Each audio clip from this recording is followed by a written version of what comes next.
Salutations à tous, encore une fois, c'est le frère Antoine Fadi et nous allons continuer d'aller donc dans Bible. Nous allons aller page 479, toujours lire les pensées selon le Verbe d'un patriarche exceptionnel, c'est Mon, donc celui qu'ils ont appelé Salomon dans les fausses Bibles actuelles. Page 479 dans le livre de Mutatedi, le chapitre 9, du verset 1 au verset 9. Mutatedi 9, de 1 à 9. Mutatedi par Mon, orientation à l'ouverture de la sagesse. Oui. Le titre du passage que nous allons évoquer, c'est Les femmes. C'est vrai que déjà dans le titre, il y a Mon va mettre l'accent sur ce sujet, puisque là c'est un sujet particulier par rapport à l'homme en fait.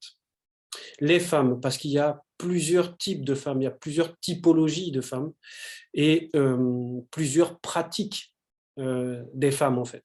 Et c'est ce que Mon va évoquer.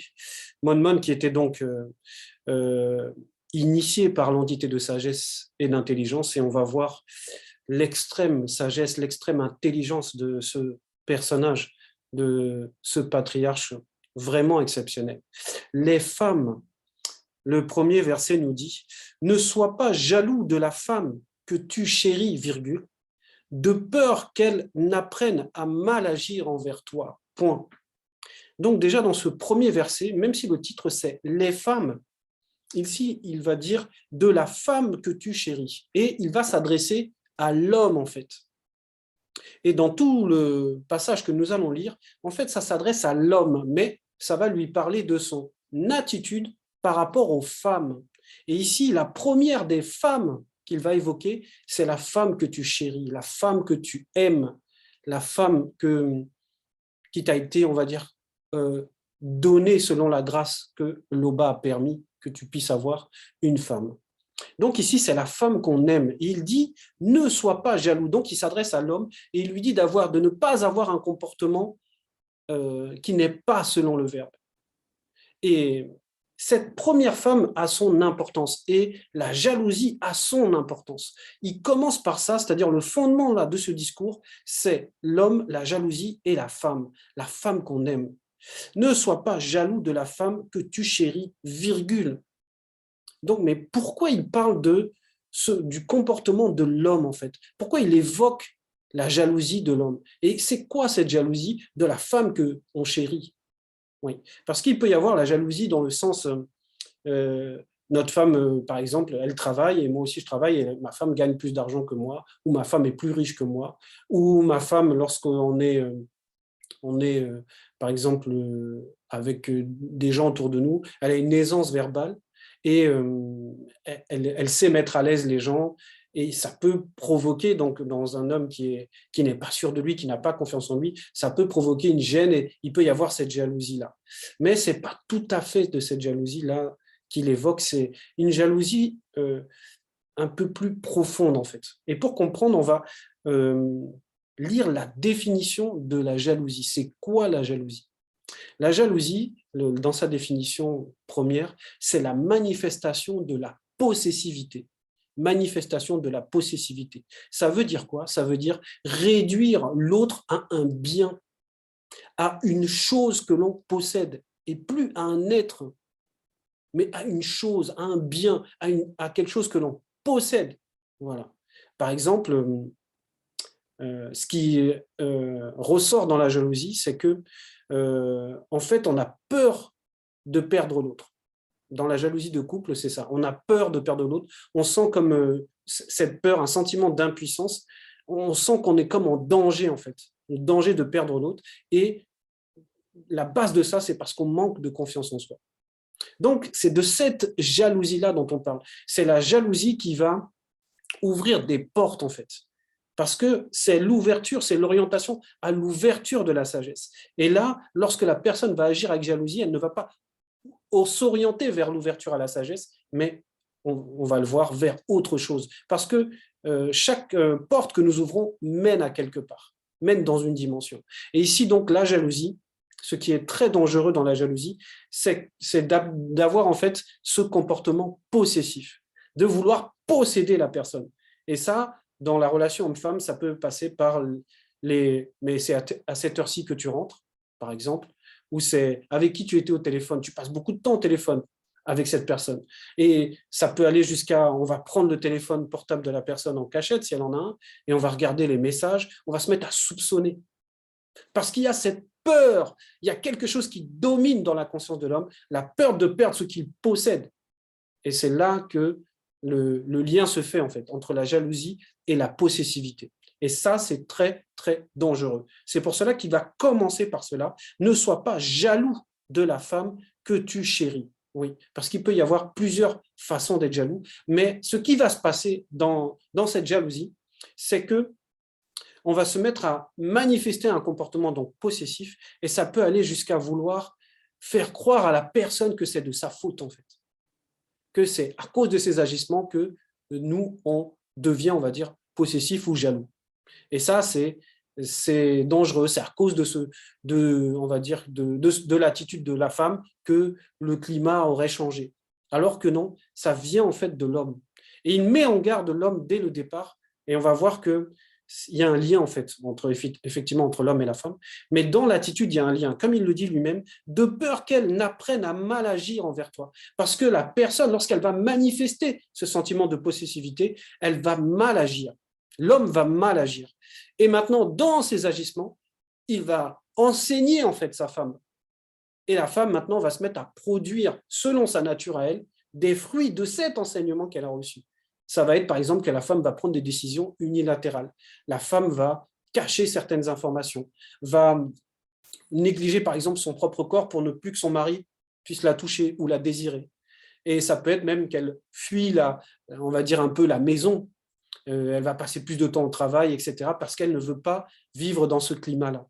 Et ça va énormément irriter l'homme, ça va énormément déranger l'homme. Et c'est un engrenage voilà, qui s'en mêle en fait.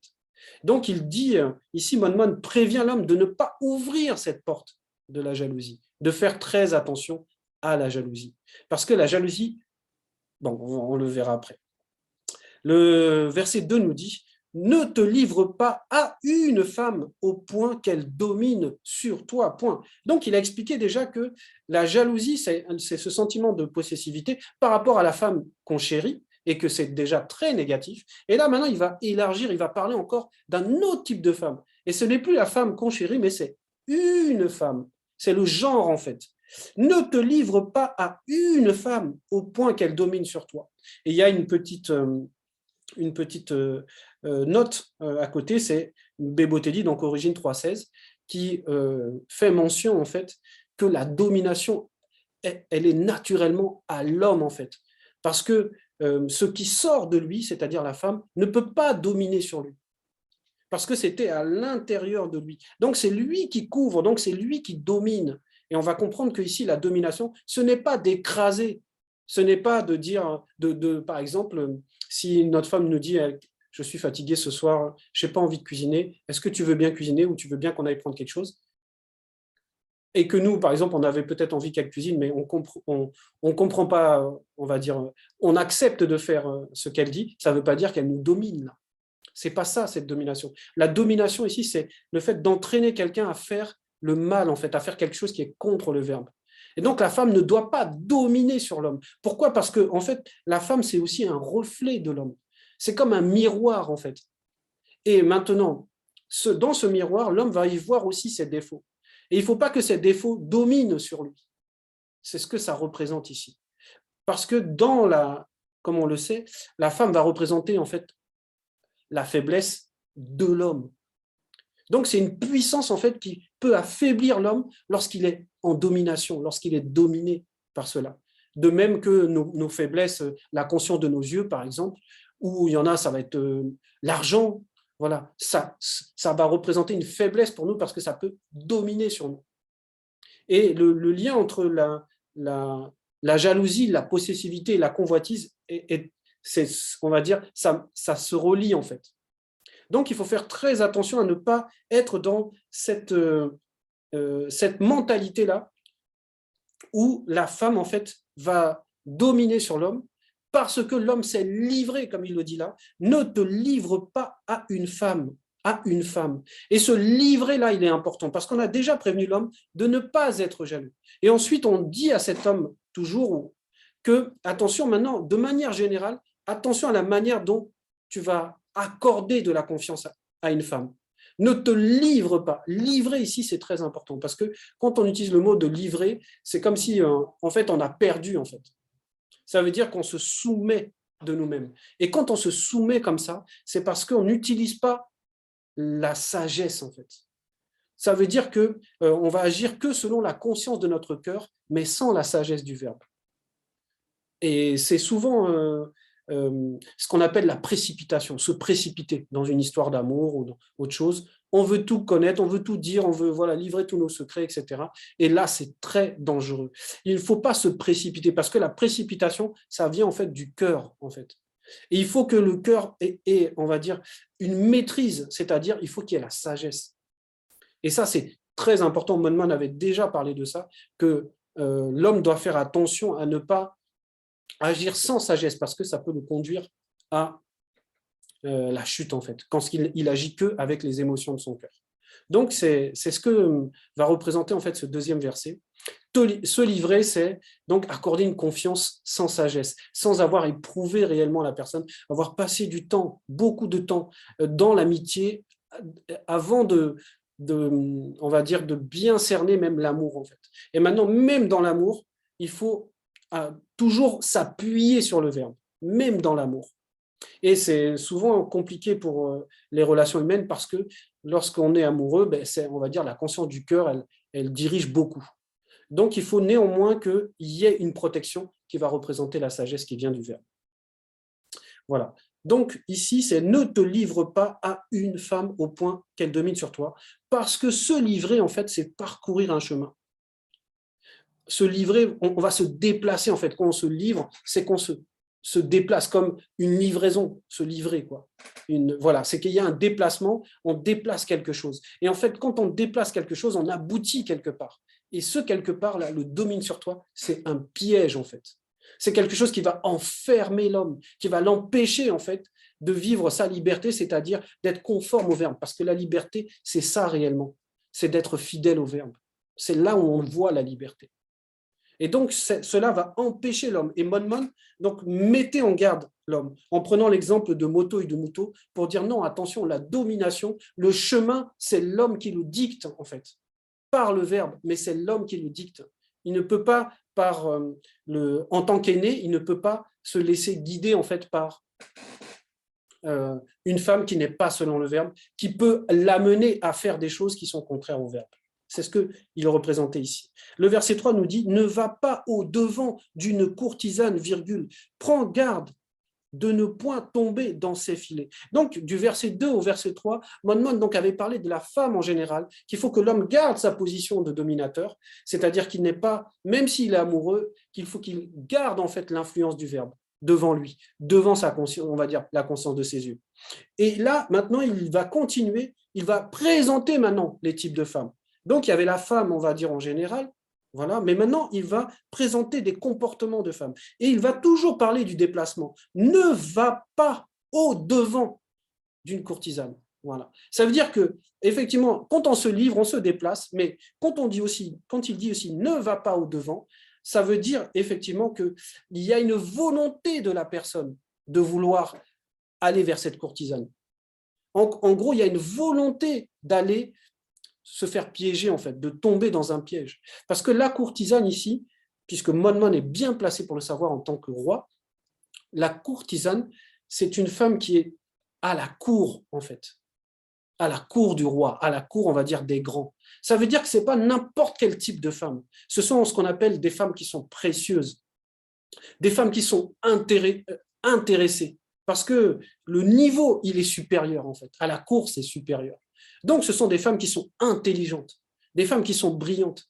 Et c'est aussi donc des femmes qui sont intéressées. Par exemple, ce qu'on appelle des chisa. Voilà, c'est le terme qu'ils utilisent au Cameroun, mais c'est vraiment ça derrière, en fait. Ce sont des personnes qui sont intéressées. Alors, par rapport à on va dire, au terme de courtisane, derrière le terme de courtisane, c'est que ce sont des femmes qui sont expérimentées dans ce qu'on appelle la drague. Voilà. Elles savent séduire les hommes, elles savent draguer. Donc, on dit à l'homme, attention, ne va pas dans ce terrain-là, parce que ce terrain-là, si le verbe, on va dire, ne te protège pas, tu ne peux pas vaincre. Parce que la femme va représenter ta faiblesse, ce qui va te dominer en fait. Donc le premier type dans la domination là qu'il présente, c'est ce qu'on appelle la courtisane. Donc la courtisane, c'est une femme qui est intelligente, qui est brillante, qui sait ce qu'elle veut et qui sait, on va dire, utiliser son intelligence pour piéger la personne. Virgule, prends garde de ne point tomber dans ses filets. Parce qu'effectivement, comme elle est intelligente, elle a déjà tendu le piège, elle a déjà tendu le filet. On pourrait prendre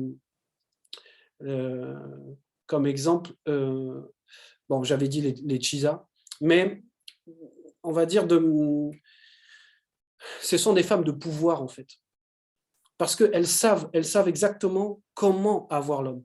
Et ici, quand Monmouth précise, ne va pas au devant, c'est comme on dirait, ne va pas au devant du danger. Voilà. Ne risque pas, ne te mets pas en situation de risque, parce que là, le risque est élevé là, chez la courtisane, parce que son travail, c'est de courtiser, et courtiser, c'est faire la cour. Verset 4. Ne t'attarde pas avec la joueuse de lyre, virgule, de peur de te laisser prendre à ses artifices, point. Donc, il va présenter encore un autre type de femme avec des pratiques précises. Et il va montrer que c'est toujours l'homme, en fait, qui ouvre la porte. Parce qu'au début, c'était ne te livre pas, donc ne te déplace pas. Ensuite, c'est ne va pas. Et maintenant, c'est ne t'attarde pas. Ça veut dire que cet homme, sur son chemin, là, il a vu quelque chose qui lui a plu et il est resté à cet endroit. Et là où il va rester à cet endroit, c'est là que le piège va se construire. Et là, on nous dit, ne t'attarde pas avec la joueuse de lyre, virgule, de peur de te laisser prendre à ses artifices. Maintenant, c'est quoi la joueuse de lyre? Parce que les joueurs, on va dire les joueuses de lyre, le lyre, c'est un instrument un peu comme on voit dans Astérix et Obélix. Ça ressemble à une petite harpe là, avec quelques cordes, avec une forme comme ça. Là. Et la joueuse de lyre ici va représenter en fait une femme, comment je vais dire ça, un peu spectaculaire, une artiste en fait, puisque la joueuse de lyre, c'est quelqu'un qui est dans le spectaculaire, dans les yeux en fait. La joueuse de lyre va représenter toutes les femmes là qui mettent les faux cils, qui ont beaucoup de maquillage, qui mettent les perruques, qui mettent les robes où on voit les décolletés, etc. Ça veut dire qu'elles vont jouer d'artifice. Elles vont se mettre en valeur. Elles ont une façon de le faire, en fait. C'est les femmes légères, en fait. Et ces femmes-là, donc ces femmes-là, là, les joueuses de lyre, ça représente aussi les femmes qui savent, en fait, parler aux hommes. Parce que jouer la lyre, là, c'est la musique, en fait. Mais derrière la musique, on le sait, hein, ce sont des paroles, en fait. Il y a une discussion entre le son et celui qui entend, en fait. Et là, les joueuses de lyre, ce sont des femmes qui savent bien parler. Par exemple, ça va être des femmes qui vont séduire, en fait, avec des paroles doucereuses. On en voit beaucoup dans les fausses églises, par exemple. Là, dans les fausses églises, il y en a énormément.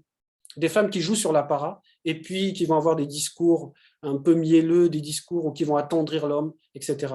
Donc, il y avait cette première catégorie de courtisanes là, qui sont des femmes plus expertes, vraiment spécialistes, parce qu'elles cherchent le pouvoir, elles savent comment obtenir ce qu'elles veulent des hommes. Et puis, il y a aussi, c'est toujours les femmes qui savent comment obtenir ce qu'elles veulent des hommes, mais avec la sensibilité, avec les émotions que l'homme aime. Ce côté spectaculaire, les faux ongles, les couleurs, ce qui attire l'homme, en fait.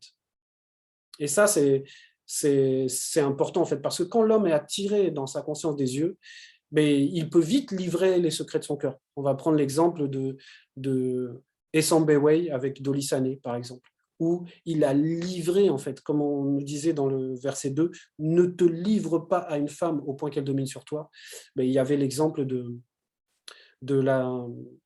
Dolly Sané, donc celle qu'ils appellent Dalila dans les Bibles, où il a livré son secret, c'est-à-dire qu'il a déplacé sa conscience, il a utilisé la conscience de son cœur au lieu de rester fidèle au verbe. Donc ça, c'était donc la joueuse, on va dire, de lyre. Donc les paroles doucereuses, la personne va mettre sa foi dans dans les propos de la femme et le piège va se tendre. Alors, de peur de te laisser prendre à ces artifices, mais les artifices, c'est tout ce qui est faux, puisque, on va regarder la définition de artifice. Artifice, c'est moyen habile pour déguiser la vérité. Moyen habile pour déguiser la vérité. C'est la ruse, la tromperie. Donc, par exemple, ça peut être physiquement, hein, les faux ongles, les faux cheveux, les faux cils, etc. Mais c'est les intentions, puisqu'on veut toucher le cœur de l'homme, mais c'est pour peut-être avoir de l'argent ou autre chose. Donc, Mon Mon montre en fait comment l'homme doit faire en fait depuis la réalité de la chute. La position de l'homme elle est en danger en fait. Et son danger, c'est sa faiblesse. C'est ce que ça représente. Verset 5. De tes yeux, virgule, ne convoite pas une jeune fille, virgule, de peur d'être pris au piège dans sa condamnation. Point. Donc, il a parlé on va dire, des courtisanes, des joueuses de lyre, qui vont représenter deux états de conscience de femmes. Mais maintenant, il y a un autre sujet, parce que ces deux états de conscience de femmes, l'homme aime ça. Il aime les femmes intelligentes, brillantes, qui ont une certaine forme de pouvoir, etc., qui sont, on va dire, dans la cour des grands, un peu, voilà, d'un niveau élevé intellectuel, mais il aime aussi la femme qui est charmante, qui est spectaculaire, on va dire. Et il aime aussi un autre type de femme, parce que dans cela, il a vu des consciences qu'il recherche, en fait, l'homme. De tes yeux, virgule, ne convoite pas une jeune fille. Et là, c'est plus une femme, mais néanmoins, ça reste une femme. Mais là, l'accent, il est mis sur jeune fille, parce que c'est pas... Alors, bon, on va le voir, on va expliquer. De peur d'être pris au piège dans sa condamnation. Et oui.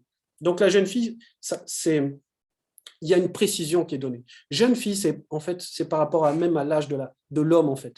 Jeune fille, ça veut dire qu'il y a beaucoup d'écart entre l'homme là qui convoite là et cette jeune fille qui est une femme, mais qui n'est pas une femme mûre ou proche de son âge, en fait. C'est pour ça qu'on donne la précision, que Mon donne la précision de la jeune fille, parce que l'homme recherche quelque chose dans la jeunesse. Dans la jeunesse, il y a un pouvoir. Parce que quand un homme d'un certain âge se met avec une femme plus jeune, en fait, lorsqu'il se mélange, il récupère une puissance. Il prend de cette jeunesse, en fait, et ça lui sert à lui. Donc, de tes yeux, virgule, et là, Mon dévoile que la conscience des yeux va jouer énormément dans les choix du cœur. C'est la conscience des yeux qui joue. C'est elle qui va influencer la conscience du cœur. De tes yeux, virgule, ne convoite pas une jeune fille, virgule, de peur d'être pris au piège dans sa condamnation. Oui. Pourquoi dans sa condamnation? Pourquoi cette jeune fille est déjà condamnée, en fait? Parce que dans ce jeune fille-là, il y a aussi l'autre facette de jeune, c'est-à-dire inexpérimenté. Inexpérimenté par rapport à quoi? En fait, par rapport au mécanisme de la sagesse. Les jeunes, ils sont souvent insouciants, en fait. Ils manquent de sagesse. Donc déjà, il y a déjà, on va dire, un vide par rapport à la sagesse dans cette jeune fille. Et puis, il y a le fait que cette jeune fille peut prendre, si par exemple, elle séduit un homme plus vieux, cet homme, il peut être marié, en fait. Et c'est là aussi que la condamnation est. Parce que cette personne a pris, comme j'ai dit, Simon Mon a précisé par rapport à l'âge, c'est parce qu'il y avait cette possibilité-là que même l'homme, il puisse aller avec une jeune alors qu'il est marié, en fait. Et là, il devient adultère et elle commet l'adultère. Et l'homme, souvent, va raconter ce qu'il vit tous les jours et la fille va quand même le faire. Donc, elle est, elle aussi, déjà en condamnation. Et elle est doublement en condamnation parce que déjà, elle manque de sagesse du fait de sa jeunesse et du fait d'être ouverte à, on va dire, à tout et n'importe quoi, en fait. Voilà. Mais il y a une autre dimension par rapport à cela, mais on en parlera pas. Bon, je vais en parler un tout petit peu. C'est la position de l'identité, en fait, de la femme, en fait, même de la jeune femme, qui est la femme noire dans la réalité, en fait. À quoi elle sert, en fait. Et lorsqu'elle ne voit pas son identité, elle ne comprend pas le combat qu'il y a derrière, en fait. Donc, c'est une forme de déracinement et cela aussi la condamne.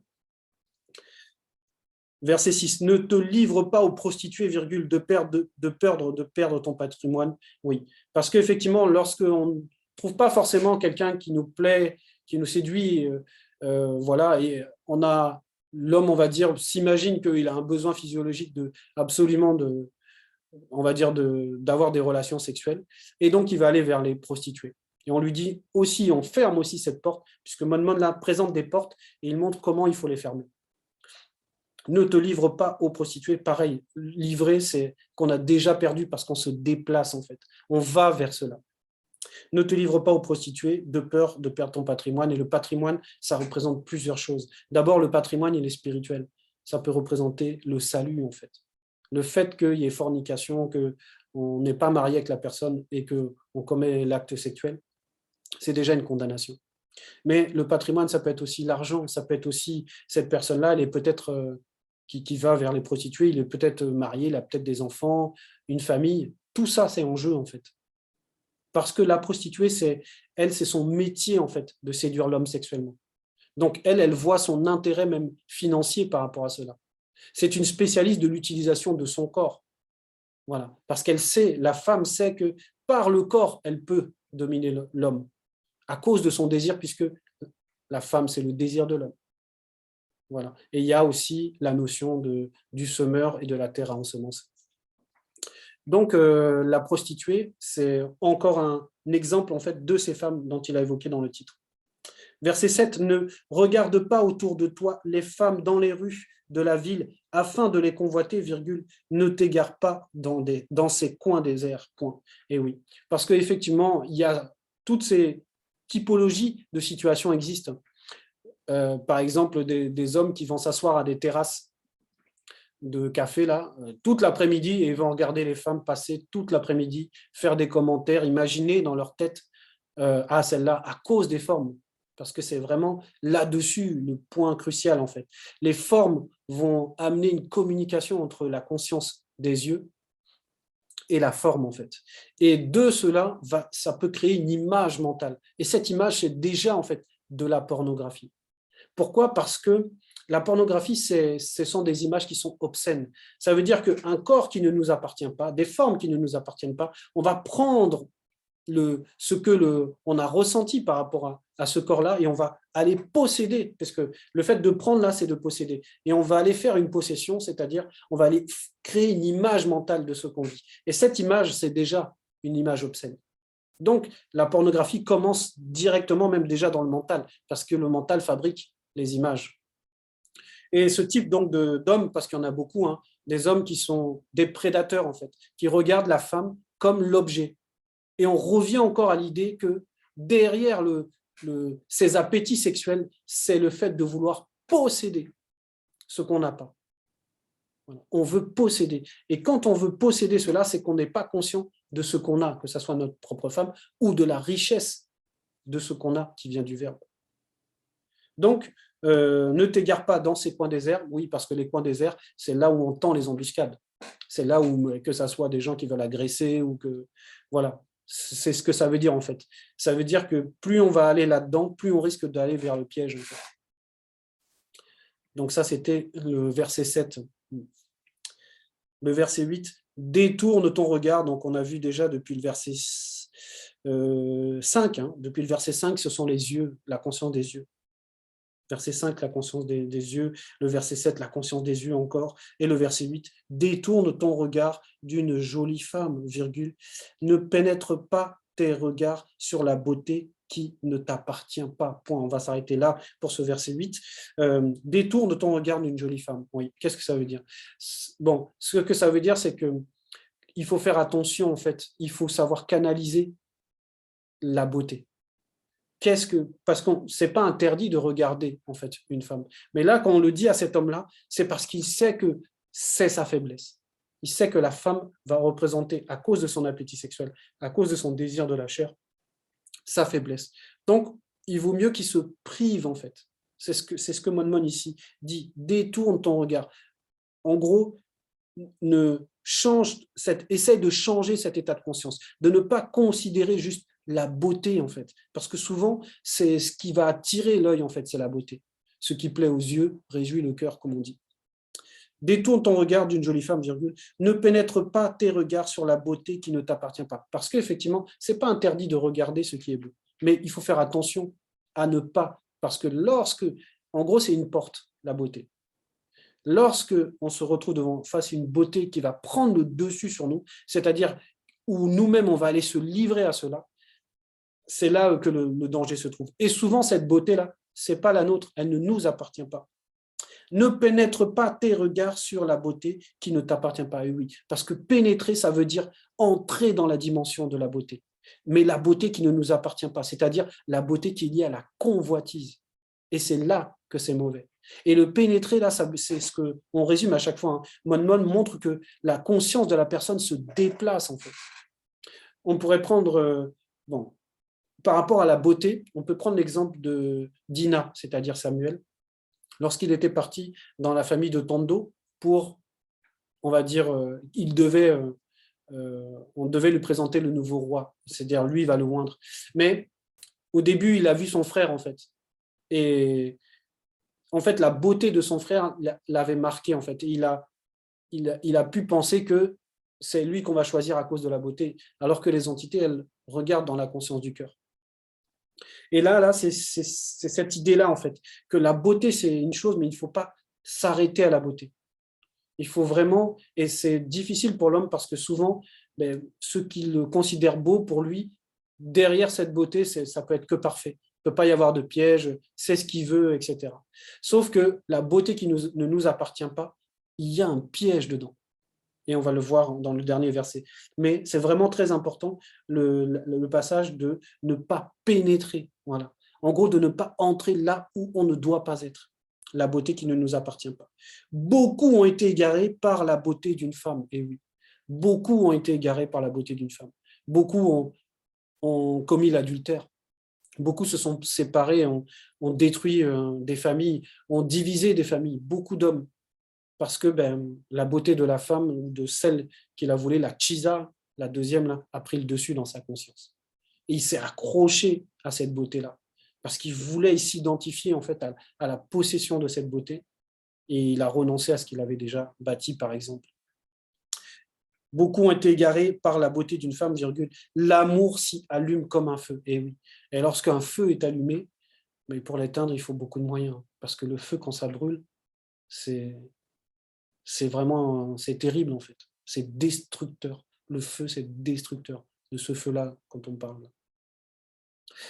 Et le verset 9, puisque dans le verset 8, on nous prévient qu'il y a une beauté qu'il ne faut pas pénétrer, qu'il faut vraiment faire attention.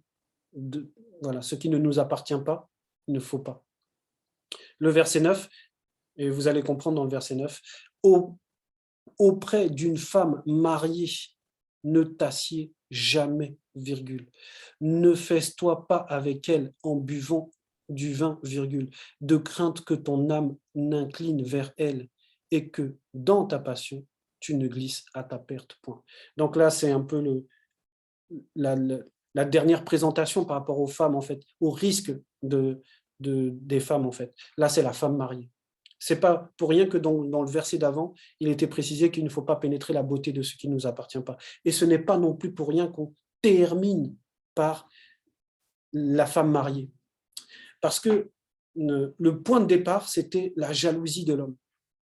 Et là, on va commencer par la fin du verset 9, quand il est dit « tu ne glisses à ta perte », c'est parce que ce qui t'attend là, c'est la jalousie du mari, en fait.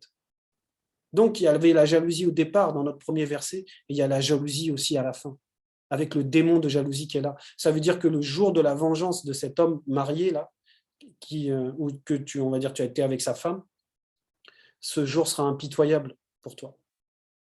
Donc, c'est ta perte qui t'attend. Et la femme mariée, c'est très dangereux. Auprès d'une femme mariée, ne t'assieds jamais. Alors, il ne faut pas le prendre charnellement. Ça veut dire que tu es à ton travail et puis il y a une de tes collègues qui s'assoit et puis tu t'assois à côté d'elle et cette femme est mariée. On te dit, c'est pas ça qu'on veut dire. Quand on dit là, ne t'assieds jamais, virgule, ne fais-toi pas avec elle en buvant du vin, virgule, il faut le voir en fait dans la profondeur. Ça veut dire en fait, ne fais pas ami-ami avec une femme mariée. Parce que tu ne connais pas les circonstances, tu ne connais pas le monde occulte, comment ils vont travailler sur vous deux pour que vous arriviez à l'adultère. Donc, ne fais pas ami-ami, c'est-à-dire ne rentre pas dans l'intimité que vous êtes tellement proche, mais on va dire, elle est mariée et toi, peut-être, tu es marié et tout, et que rien ne doit se passer, là, tu te mets en danger. C'est ça que ça veut dire. C'est ça que ça veut dire, qu'on se met en danger. Et le danger, là, il est réel, parce que de l'autre côté, il y a un mari qui va être animé par un démon de jalousie. Et lorsqu'il se vengera, il n'aura pas de pitié. Voilà. Au-delà de la notion d'adultère, puisque là, on parle vraiment de protection, que l'homme garde sa protection, voilà, vis-à-vis de situations avec des femmes. Donc, Mon termine comme il a commencé, en fait. Donc, on revient sur l'homme au départ. On revient aussi sur la jalousie au départ. Et en fait, derrière, en fait, le tassier, là, ne t'assois jamais, c'est de prendre une place qui n'est pas la tienne. C'est ce que ça veut dire aussi. De prendre quelque chose qui n'est pas à toi. Donc, on revient toujours à la possession aussi. Voilà, donc, c'était le message. C'est un message très, très profond, en fait, pour les hommes. On nous met en garde sur notre comportement, parce que, comme je l'avais dit, la femme va représenter un miroir, en fait. Un miroir de nos désirs, un miroir de nos faiblesses. Ça ne veut pas dire que la femme est mauvaise et que la femme veut notre chute. Ce n'est pas du tout ça. Puisque la femme, à la base, c'est une aide. La femme, c'est une compagne. En fait, c'était pour le bien de l'homme. C'était pour qu'il puisse accomplir sa mission. Et la preuve, c'est que Moto n'a pas laissé sa femme, malgré les circonstances, malgré le fait que, on va dire, elle soit à la source de sa chute, mais la femme, c'est toujours l'homme. C'est pour ça que je dis que la femme, c'est un miroir, en fait. Donc, quand souvent on est face à notre miroir, il faut faire attention, l'image qu'on nous donne, en tout cas de ce que ce miroir va nous donner, c'est aussi avec nos défauts. Et il faut savoir, en fait, travailler sur nos défauts et aimer l'image qu'on a, en fait. Parce que quand on aime sa femme, on s'aime aussi soi-même. Voilà, puisque c'est, on va dire, c'est notre reflet. Voilà. Mais lorsque on voit des défauts, ce sont nos défauts, en fait, qui sont reflétés. Et l'homme doit prendre garde, justement, à savoir se protéger, à rester sous la protection du Verbe, comme Mon nous l'a écrit ici. Voilà. L'Oba est toujours glorifié.